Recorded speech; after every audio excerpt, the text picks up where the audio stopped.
The morning sickness had morphed into a constant nausea, the glow of pregnancy dimmed by a persistent, gnawing unease. Kainat waddled into the clinic, her swollen belly bumping against the worn leather sofa. Outside, the sun poured golden light onto the street, mocking the chill that gnawed at her bones. Severe malnutrition, the doctor's voice echoed around her like a death knell. The baby's not getting enough nutrients. You need bed rest, proper food, a support system. Kainat, do you have anyone looking after you? Kainat's gaze drifted to the chipped linoleum floor. My in-laws, they're not very involved. The doctor sighed, the empathy in her eyes a flickering candle in the dark. This needs immediate attention, Kainat. Your baby's life, your life could be at risk. Kainat swallowed the lump in her throat. Her mother-in-law, Salima, a woman hardened by years of silent suffering, saw Kainat's pregnancy as an inconvenience, another mouth to feed in a household barely scraping by. Her husband, Nader, worked tirelessly at the brick kiln, returning home a hollow shell of a man, too exhausted to notice the hollowness of his home. Back in the sterile, sun-starved room, Kainat lay on the scratchy cot, haunted by the doctor's words. Salima's scrawny figure flitted by the door, leaving a bowl of lentil soup, thin and pale as a ghost. Nader's calloused hand grazed hers for a fleeting moment, but his eyes remained on the flickering TV, a haven from the reality playing out in his wife's body. Days bled into nights, the monotony punctuated only by the gnawing of her hunger and the dull ache in her womb.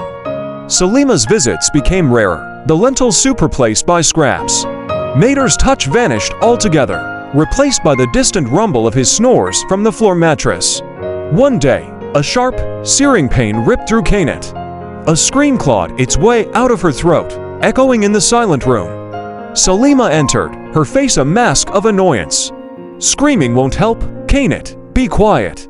Kainat, tears streaming down her face, doubled over, the pain a monstrous serpent coiling around her baby.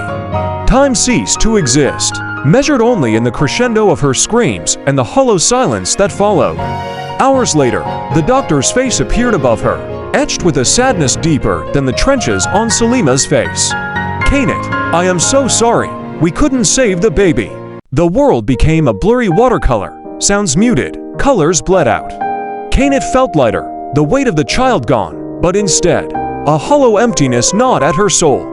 Was this grief, or was it the emptiness she'd carried through her marriage, now amplified by the absence of a life never lived? Days turned into weeks, marked by the echo of silence and the ghost of a lost heartbeat. Salima's visit stopped. Nader's presence remained a distant tremor. Kainat, adrift in a sea of loss, began to see her reflection in the chipped mirror, eyes hollow, skin stretched taut over bone, a ghost of the woman she once was. One night, under the indifferent gaze of the moon, Kainat packed a worn suitcase. A single tear traced a path down her cheek, a silent goodbye to the life she couldn't build, the family that never was. Outside, the city stretched before her, a labyrinth of possibilities. For the first time in months, Kainat felt a flicker of hope, a whisper of strength. The train carried her away, the clatter of tracks a drumbeat of a new beginning. As the sun rose, painting the sky with streaks of fiery orange, Kainat saw her reflection in the train window. Her eyes, though still haunted, held a glint of defiance. The emptiness remained, but within it, a seed of resilience had begun to sprout. Kainat didn't look back. Her journey wasn't just one of physical distance, but one of reclaiming herself. Building a life where love wasn't a luxury, but a necessity. The child she lost might be gone, but his absence had become a beacon, guiding her towards a future bathed in the warm glow of self-worth.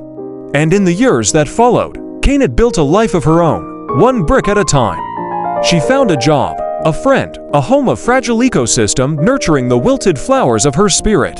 Though the pain of loss never truly faded, it became a scar, a reminder of the strength she found in the ashes of her broken dreams.